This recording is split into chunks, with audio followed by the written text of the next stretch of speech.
Imaginez-vous debout dans une vaste bibliothèque où des millions de personnes ont cherché des réponses dans un livre ancien, croyant qu'il contenait la vérité ultime sur Dieu et la vie. Mais, et si je vous disais que ces pages cachent des contradictions qui révèlent une vérité plus profonde, peut être troublante? Comment le même texte peut-il décrire Dieu à la fois comme un père attentionné et comme un guerrier vengeur? Ce mystère a intrigué les croyants pendant des siècles, suscitant des débats depuis les premiers jours du gnosticisme jusqu'à l'ère moderne. La réponse pourrait vous surprendre.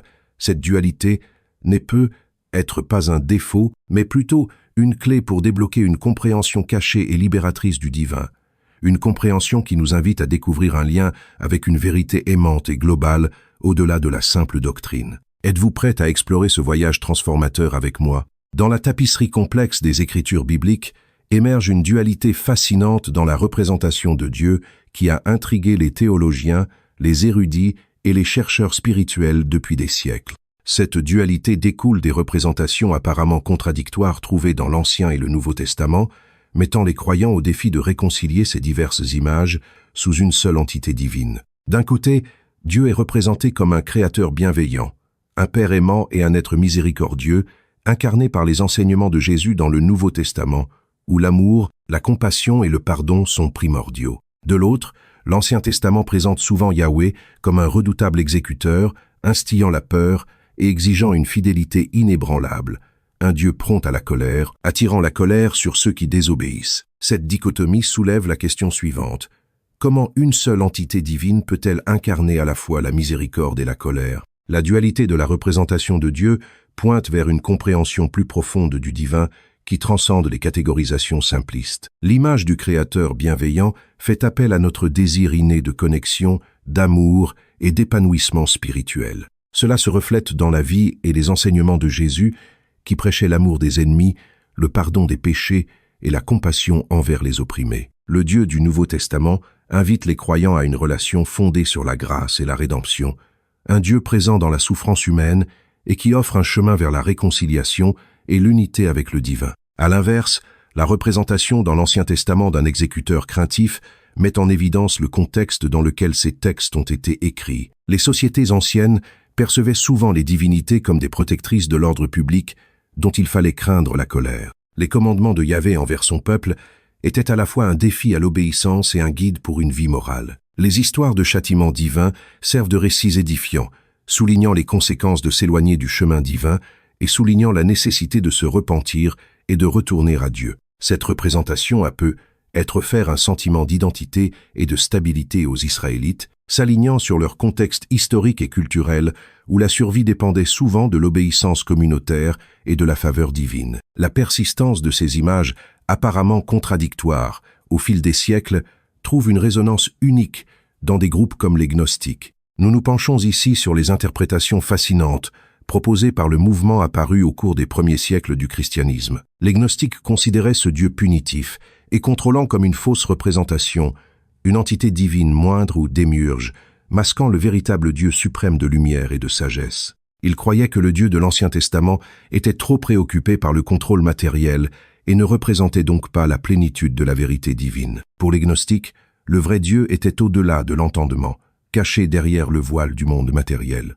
Ce Dieu n'était ni un exécuteur, ni un créateur uniquement bienveillant selon les normes conventionnelles, mais une entité de connaissance ultime et de sagesse transcendante. Il parlait souvent de trouver des vérités cachées en soi, considérant l'étincelle divine au sein de l'humanité comme la voie vers une véritable illumination spirituelle. Leurs écrits, comme l'Évangile de Thomas, encourageaient à rechercher une expérience directe du divin, libre de peur et de dogmes. Cette dualité a des implications pratiques pour les croyants contemporains. Beaucoup se demandent comment aborder leur spiritualité si les textes eux-mêmes présentent des images apparemment contradictoires du divin. Certains trouvent du réconfort en se concentrant sur l'image de l'amour et de la rédemption du Nouveau Testament. D'autres trouvent du pouvoir dans les exigences de justice et de responsabilité de l'Ancien Testament. Comprendre Dieu à travers cette lentille, embrassant à la fois l'amour et la justice, peut offrir une vision plus holistique et équilibrée de l'interaction divine avec l'humanité, où la peur n'éclipse pas la grâce et où la miséricorde complète la justice. Pourtant, au-delà des affirmations dogmatiques et des arguments théologiques, la dualité de Dieu puise dans une expérience humaine fondamentale, la lutte pour connaître et comprendre le divin. Il demande à chaque individu de s'engager dans le mystère de Dieu, de discerner la divinité qui définit et défie la compréhension humaine et de trouver un chemin personnel qui réconcilie ces aspects dans son cheminement de foi. Chaque représentation trouvée dans ces textes sacrés murmure la complexité d'une nature divine qui reflète les expériences multiformes de l'humanité elle-même. Les croyants sont invités à s'intéresser à ces récits non pas comme des vérités isolées, mais comme des éléments d'une histoire divine plus vaste, une histoire qui ouvre une exploration sans fin des voies mystérieuses de Dieu et de la profondeur de la réalité spirituelle. Dans l'ombre du christianisme primitif se cache un récit qui s'écarte considérablement de la représentation biblique dominante, un récit enveloppé de mysticisme et de sagesse ésotérique offert par les gnostiques. Leur vision du monde remettait en question les notions acceptées de divinité et de création. Ils proposaient l'existence d'une divinité cachée et transcendante, un Dieu voilé sous des couches de tromperie matérielle. Cette croyance contrastait fortement avec la représentation traditionnelle trouvée dans l'Ancien Testament, où Yahweh règne en maître, imposant et exigeant en tant que créateur du monde matériel. Les gnostiques considéraient Yahweh non pas comme l'entité divine ultime, mais comme un être inférieur, un démiurge obsédé par le contrôle et l'assujettissement. Ce démiurge, selon des textes gnostiques tels que le livre secret de Jean, a astucieusement piégé l'humanité dans les limites physiques d'un monde plein de souffrance et d'ignorance. Pour les gnostiques, la nature courroucée et exigeante de Yahweh correspondait davantage à l'image d'un créateur imparfait, donnant une impression inexacte du divin. À leurs yeux, il était un imposteur, usurpant le rôle du vrai Dieu, en se déguisant en omnipotent et en monopolisant le culte par la peur et la crainte. Au cœur de la croyance gnostique se trouve la notion d'échapper à l'asservissement du monde matériel. Ils recherchaient la connaissance divine, ou gnos, qui pourrait dévoiler le vrai Dieu, qui dépassait la compréhension humaine, un être de pure lumière et de sagesse, épargné par les défauts terrestres. Pour les gnostiques, le salut ne s'obtenait pas uniquement par la foi, mais par l'illumination, qui offrait la libération des chaînes du monde matériel. Ce Dieu caché, incarnant l'amour et la vérité, ne pouvait être découvert que par une profonde introspection et un éveil spirituel. Les textes qui ont conservé ces idées, comme la bibliothèque de Nag Hammadi découverte en 1945, révèlent un récit qui portait atteinte à l'autorité et à la divinité de Yahvé. Le livre secret de Jean, en particulier, illustrait l'arrogance et l'ignorance de Yahweh, le décrivant comme un esprit inférieur, aveuglé par l'orgueil et inconscient du vrai Dieu au-dessus de lui. De telles représentations étaient directement confrontées à l'orthodoxie judéo-chrétienne, qui considérait Yahweh comme le Dieu singulier et suprême. Au lieu de cela, les gnostiques aspiraient à transcender ce démiurge à travers la gnose, cherchant un retour à la plénitude du divin, un état au-delà des limites du monde. Pourtant, la gnose ne consistait pas simplement à rejeter le Dieu de l'Ancien Testament, il s'agissait de découvrir l'étincelle divine en soi. Les gnostiques croyaient que des éléments de ce vrai Dieu résidaient en chaque personne, un fragment de pure divinité emprisonné dans le corps matériel. Le processus d'éveil était un voyage vers l'intérieur, destiné à renouer avec cette essence divine. Grâce à la pratique spirituelle, à la méditation et à la culture de la sagesse intérieure, les gnostiques croyaient que l'on pouvait atteindre la connaissance de leur origine divine et la réunion ultime avec la divinité transcendante, au-delà de toutes les descriptions scripturaires connues. Cette quête d'illumination intérieure et de liberté représentait un défi direct aux interprétations structurées et faisant autorité du christianisme qui se formait au cours des siècles qui suivirent la mort du Christ. En suggérant un chemin intérieur vers Dieu, contournant l'autorité ecclésiastique, les gnostiques ont introduit un paradigme spirituel radical où la libération était un voyage personnel, non contrôlé par les caprices des institutions terrestres. Ainsi, la tradition gnostique reste une contradiction fascinante avec le christianisme orthodoxe, un rappel des compréhensions diverses et complexes de la divinité qui existait au premier jour de la foi. Il fait écho à un désir humain intemporel de s'affranchir des limites de la perception et de s'élever vers la vérité ultime, remettant en question les dogmes qui limitent notre exploration spirituelle. Alors que le christianisme traditionnel se concentrait sur la doctrine et les rituels communautaires, le gnosticisme invitait à l'éveil individuel et à la réalisation divine comme chemin vers le salut. À mesure que le christianisme évoluait, le Concile de Nicée et d'autres assemblées ecclésiastiques exclurent méthodiquement les textes gnostiques, réduisant ainsi la portée de la doctrine chrétienne acceptée. Malgré cette marginalisation, les idées nées de cette quête persistent aujourd'hui, incitant les croyants à réfléchir sur leur compréhension de Dieu, de la spiritualité et de la nature de la réalité elle-même. L'appel gnostique à rechercher la lumière divine en nous rappelle la danse complexe entre la foi, la connaissance et la quête éternelle de la vérité. Une quête qui résonne dans les couloirs de la croyance, invitant chaque âme à participer au mystère d'un monde inconnaissable, mais pourtant inconnaissable. Dieu ultime, intimement accessible. Le concile de Nicée en 325 après J.C.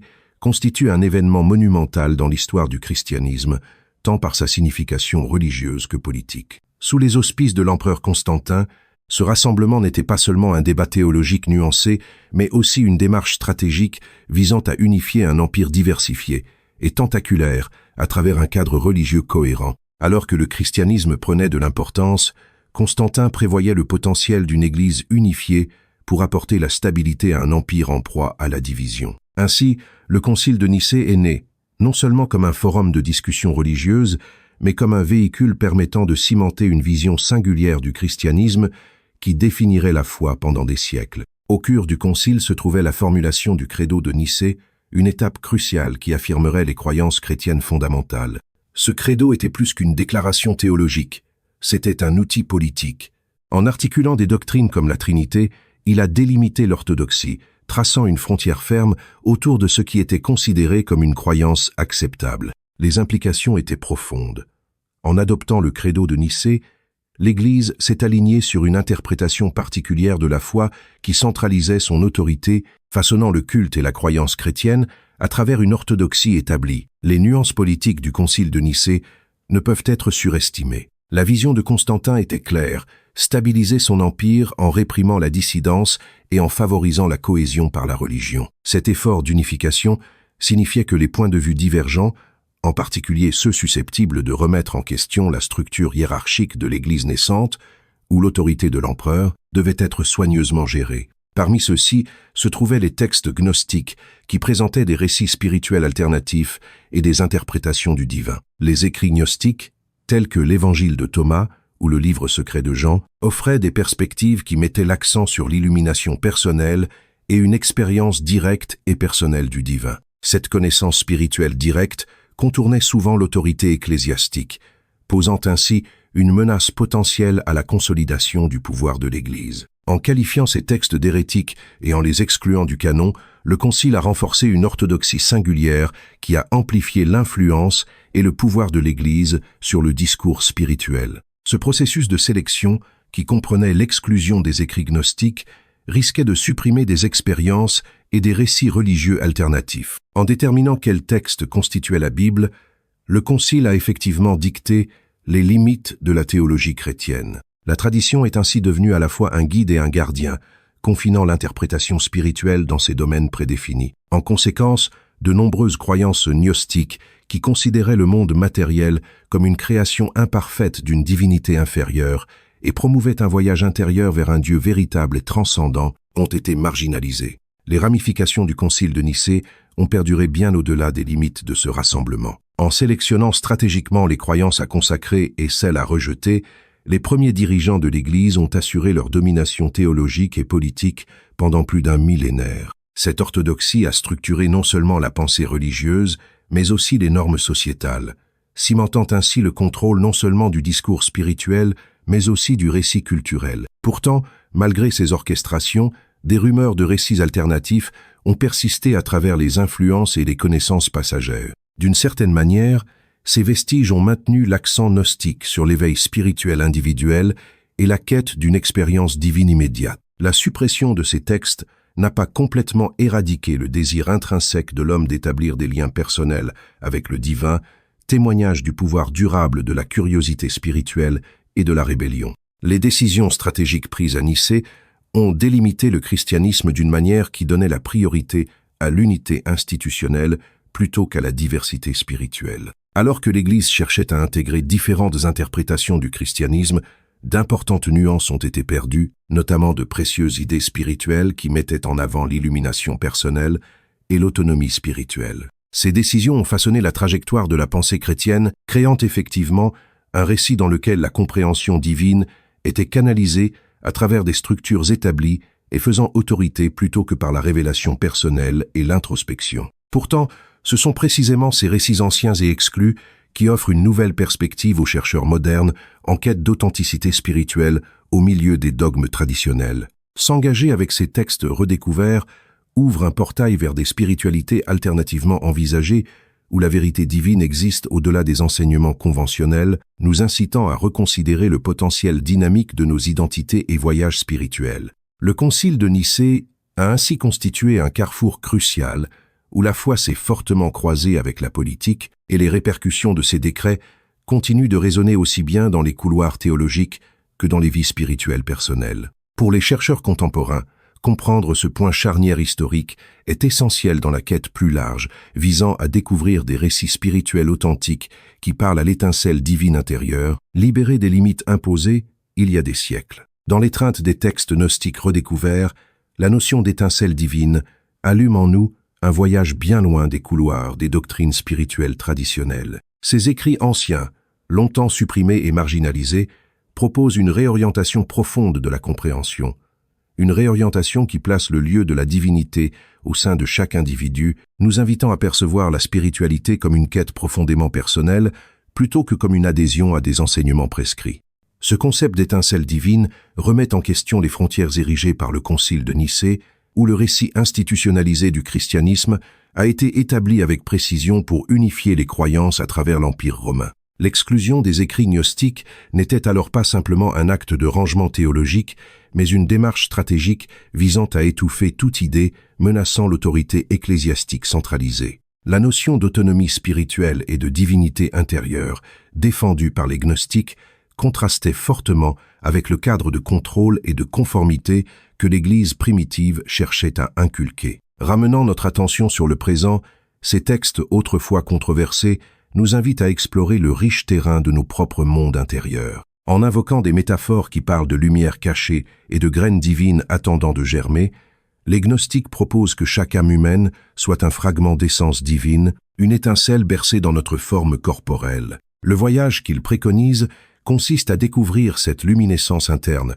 un éveil qui nous appelle à transcender les couches superficielles du dogme externe. En nous engageant dans ce voyage, nous affrontons les croyances limitantes qui guident depuis longtemps la compréhension spirituelle. Les gnostiques nous implorent de nous demander « et si la spiritualité consistait moins à se conformer à un récit spécifique qu'à découvrir la vérité à travers la révélation personnelle ? Et si la compréhension divine ne résidait pas dans les croyances communautaires, mais dans les murmures de notre âme ?»